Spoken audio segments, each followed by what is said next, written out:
O meu nome é Maria Nunes de Abreu e venho aqui falar-vos de pós-parto e saúde emocional. Antes de começar aqui a minha apresentação, eu queria só fazer aqui uma breve pergunta.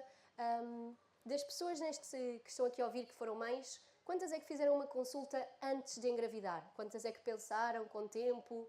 Ok, podem levantar a mão, obrigada. E quantas é que tiveram pelo menos 3 consultas durante a gravidez? Ok. Conseguem assim pôr os dedos das mãos mais ou menos quantas consultas tiveram durante a gravidez? 5, 10, mais ou menos? Ok. Então, e no pós-parto, conseguem dizer com os dedos quantas consultas tiveram? Uma? Alguém não teve nenhuma? Antes de continuar a nossa apresentação, queria só apresentar-me. Eu sou médica de clínica geral e tenho-me dedicado a atender mulheres depois de serem mães, a ajudá-las a recuperar o controle da sua saúde, a sentirem-se acompanhadas e esclarecidas, porque a verdade é que parece que é uma fase fantasma das nossas vidas em relação à nossa saúde. Sou diretora da Clínica na Saúde, que, no seguimento do meu atendimento a mulheres em pós-parto, atende toda a família e temos uma equipa humanizada, multidisciplinar, para todos os desafios que surgem nesta fase. Trago aqui esta frase que provavelmente é conhecida de todos, é um provérbio muito comum, It takes a village to raise a child, mas eu gosto sempre de trazer aqui uma mudança do foco. Eu acho que a verdadeira frase devia ser It takes a village to raise a mum. E a mãe, a mulher, fica muito esquecida neste processo depois de nascer um bebê, todas as luzes, todo o foco vai para o bebê, mas a verdade é que a mãe precisa deste apoio e desta comunidade para também raise, não é? Para também se levantar depois do parto, depois do nascimento. Vivemos numa fase em que há muita contra-informação sobre a maternidade e sobre esta fase, sobretudo com as redes sociais, muitas opiniões diferentes que se transformam em factos, mas a verdade é que eu sinto que há muito pouca coisa que seja uma verdade absoluta neste âmbito, mas ainda assim acho que estas 3 frases que eu trago aqui são mesmo consideradas factos universais e vou-vos trazer, ver se estão de acordo. Uma mãe feliz equivale a um bebê feliz. Uma mãe tranquila é meio caminho andado para um bebê tranquilo.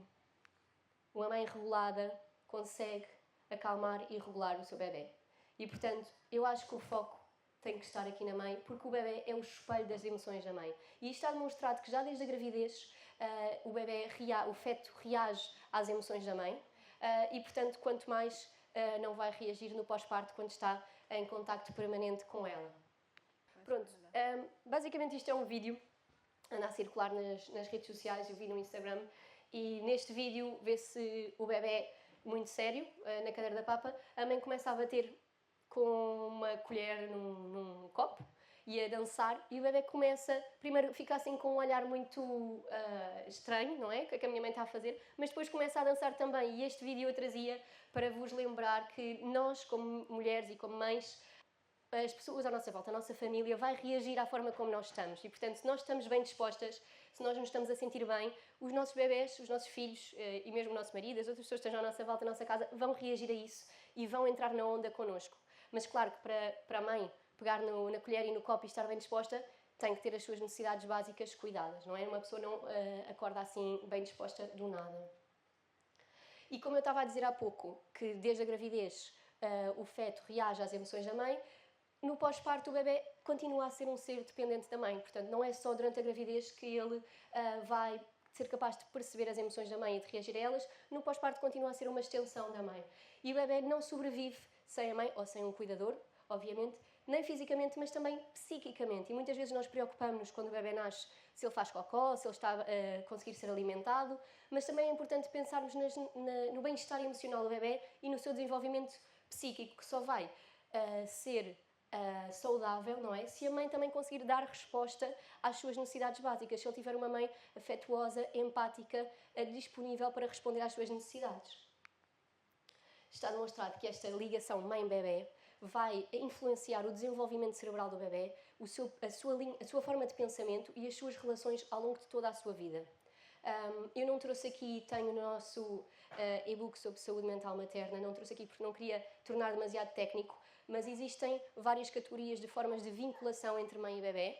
Existe a vinculação segura, o apego seguro, se calhar já ouviram falar dessa expressão, e existem outras nuances de apego, digamos, inseguro, que vão fazer modelos operativos dentro do cérebro do bebê em que o bebê não consegue confiar tão bem nas pessoas à sua volta à medida que vai crescendo. Porque se o bebê tiver uma mãe ou um cuidador principal que responda às suas necessidades de forma empática, de forma célere, o bebê vai crescer a acreditar que o mundo é um lugar seguro e que pode confiar nas pessoas, e ele próprio vai crescer com autoconfiança. E quando nós temos uma mãe que não é capaz, ou que há dias em que sim é capaz, há outros em que já não é capaz, está mais indisponível, está mais cansada, e o bebê vai crescer a não saber muito bem com o que é que eu posso lidar. O mundo não é um lugar seguro. Eu não sei se neste dia a minha mãe vai estar bem disposta e vai estar disponível, se neste dia não vai estar, não é? Quando temos esta instabilidade nos cuidados ao bebê, isto é o que pode traduzir-se a longo prazo. Um adulto com dificuldade depois a entregar-se e a relacionar-se. Portanto, tudo isto que eu estava a querer dizer, o resumo é: o suporte emocional à mãe é uma necessidade básica dela de pós-parto para ela estar bem, para o bebê também se poder desenvolver. E aqui eu queria lançar a pergunta mais uma vez aqui à audiência: quem é que dá colo à mãe? Quem é que dá este suporte emocional?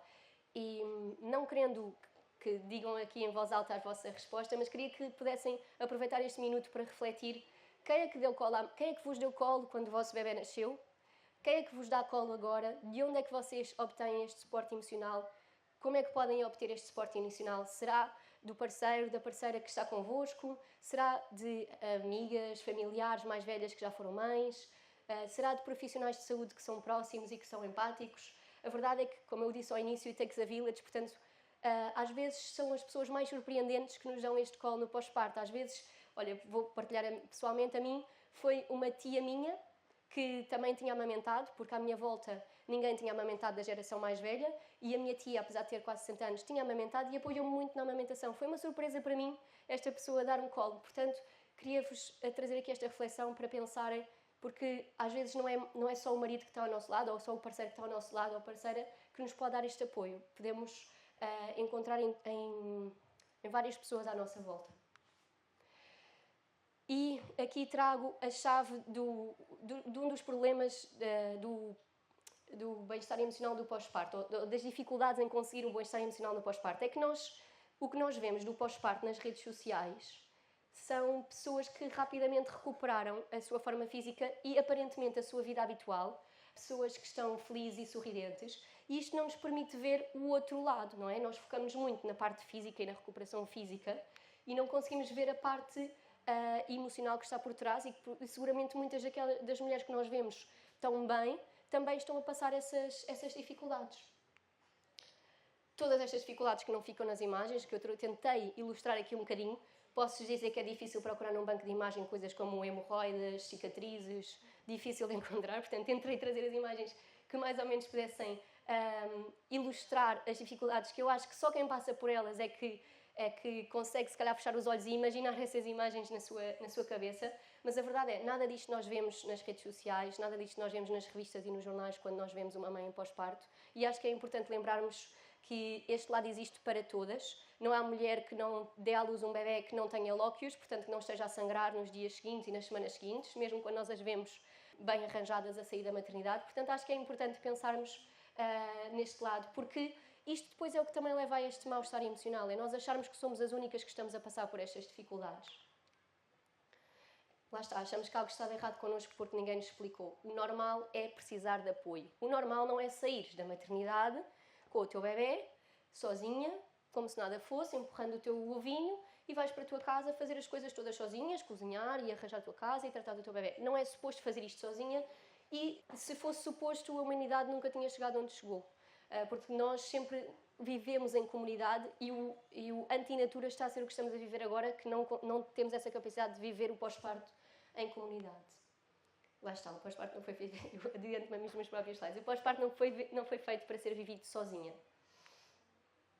E, não tendo esta vivência em comunidade como tínhamos antigamente, em que vivíamos próximos dos nossos vizinhos, próximos dos nossos familiares, as avós estavam presentes, tínhamos muitas amigas mães à nossa volta, o sistema de saúde e os profissionais de saúde têm aqui um papel fundamental em quando entregam aquela mãe e aquele bebê, quando dão aquela alta, em garantirem esse suporte emocional e essa continuidade de cuidados à mãe em pós-parto, porque apesar de já ter deixado de ser grávida, continua a merecer a nossa atenção e os nossos cuidados. No entanto, o que nós vemos é que isto falha. Há aqui uma falha no sistema. A partir do momento em que a mulher tem alta, não existe uma resposta dirigida a apoiar e a continuar esse apoio.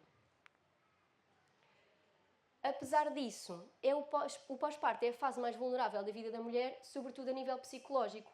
Não só a nível psicológico como a nível físico, sobretudo se for um parto mais complicado, em que há recuperação de cicatrizes a fazer, mas a parte psicológica é muitas vezes descurada, ao contrário do que nós sabemos e temos evidência dos números de depressão e ansiedade pós-parto que há nesta fase. Sobretudo quando, e agora queria que tivessem muita atenção a este slide, porque apesar de eu ter falado na importância dos profissionais de saúde, eu acho que todos nós podemos ter um papel ativo e nas mulheres à nossa volta que foram mães, se soubermos que há algum antecedente destes, estar alerta, lançar uma palavra, sugerir, encaminhar para que procure os cuidados necessários de saúde mental no pós-parto. Portanto, se soubermos que é uma família mais ou menos estruturada já da própria mãe, com os seus próprios pais, se sabemos que essa mãe já passou por um quadro de ansiedade ou de depressão, ela vai ter mais risco neste pós-parto. Se tem uma história complicada a nível obstétrico, se é uma mãe que já passou por perdas estacionais, se o parto foi prematuro, se o bebê teve problemas à nascença, sendo uma gravidez de alto risco, se é uma pessoa que está, por exemplo, longe da sua família, noutro país e, portanto, mais sozinha, tudo isso são fatores de risco. Portanto, eu acho que era importante nós todos termos consciência destes sinais ou destes critérios que tornam mais importante ainda nós termos esta visão da importância do bem-estar emocional no pós-parto e nas mulheres à nossa volta nós sermos capazes de verificar se existe algum destes sinais de alerta e sermos nós, se calhar, aquele amigo, aquela pessoa, aquela irmã que diz, olha, se calhar devias procurar ajuda. Aqui, para não pensarem que sou só eu aqui a vir falar sobre isto, isto é só um exemplo, porque existem mais autoridades da ginecologia e obstetrícia a falar da importância do rastreio de saúde mental, tanto durante a fase da pré-conceção como nas consultas da gravidez, sobretudo ao final da gravidez e nas consultas pós-parto. Aqui trouxe a da Associação Americana, e para vos dizer que eles dizem que se deve avaliar nestes 3 momentos, pelo menos, fazer um screening, um rastreio com questionários validados e formais para perceber o risco destas doenças mentais durante a gravidez e durante o pós-parto. E, portanto, esta é a mensagem essencial que eu queria passar. É preciso normalizar a necessidade de apoio no pós-parto. Não é suposto sermos mães e continuarmos a nossa vida como se nada fosse. Não é suposto sermos mães e enfrentarmos o pós-parto e estes meses com um bebê pequenino sozinhas. E não só de falar desta necessidade, como falar deste direito a termos apoio. Ou seja, é um direito da mulher não estar sozinha nesta fase. E acho que nós devíamos exigir isso e devíamos chatear, se calhar, os nossos profissionais de saúde, os nossos enfermeiros de família, médicos de família, pedir para marcar essa consulta, ver como é que nós estamos, para não nos sentirmos tão sozinhas nesta fase. Pronto, e aqui é onde eu me coloco, com a consulta de clínica geral para o pós-parto. Recebo todas as mulheres em pós-parto que queiram fazer este tipo de acompanhamento, ver como é que está a sua saúde depois de terem sido mães, para não se sentirem tão perdidas. Pronto, obrigada pela vossa atenção.